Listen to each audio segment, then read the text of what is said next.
This is a video on double width, double weaving, or also called folded cloth weaving, and it's a way to get double the width on a smaller loom. I'm not going to discuss the method and how to do this because that's covered very well in other books, articles, and videos. Plain weave and some other simple drafts may not require floating selvage, but more complicated drafts need a floating selvage to have a smooth selvage. Here is a sample of a selvage using a floating selvage and not using a floating selvage in a double wide weaving.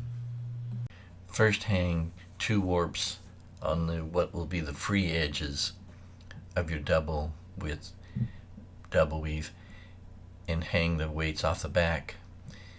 I like to connect a stick to those weights so that the yarn does not untwist and become more fragile. Hang a yarn around the floating selvage that will become your upper level and attach it to a fixed point above.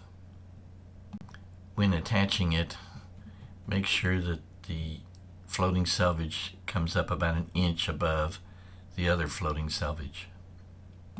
Then hang a very light weight on the floating selvage behind the loom that will be your lower level. I used tweezers in this situation. Then you will have 2 floating selvages, one for the upper level and one for the lower level.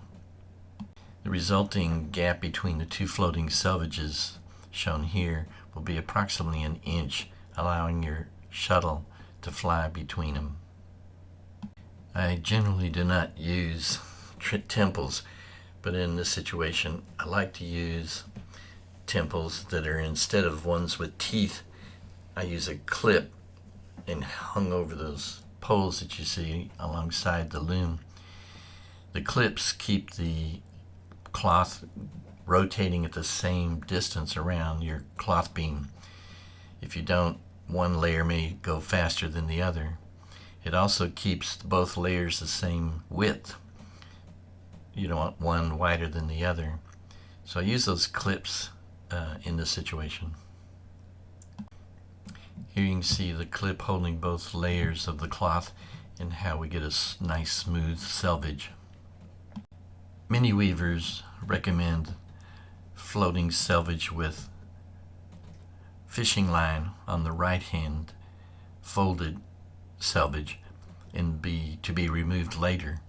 You can see in this picture the yarn 2 floating selvages on the left side. There are 4 picks for each group of weaving on this double wide pattern. The first pick will go over both selvages on the left, then over the right hand fishing line floating selvage. The second pick will go underneath that fishing line floating selvage and under the 2 floating selvages on the left. The third pick will go between the floating selvages and under the floating selvage on the right, the fishing line. And the fourth pick will go over that floating selvage and then between the 2 left floating selvages on the left side.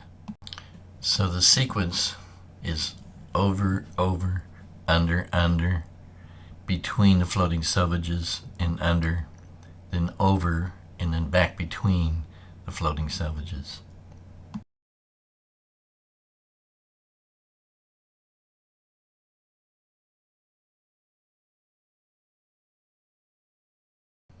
To make sure there is no mistakes joining the 2 levels, occasionally lift the upper level plus that floating selvage and run your finger between the 2 layers to make sure they're still separate.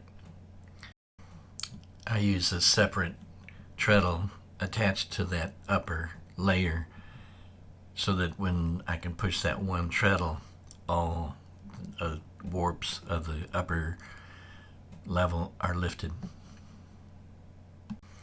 It is important to keep the right hand selvage equal and not have larger or smaller loops going around the fishing line selvage.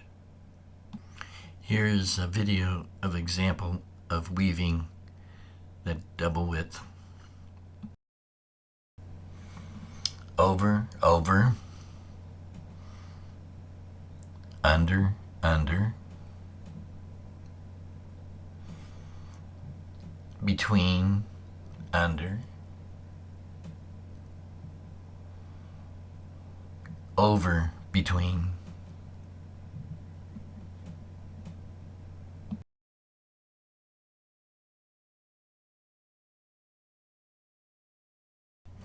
So now one has a very good looking double width, double weave in a wider cloth.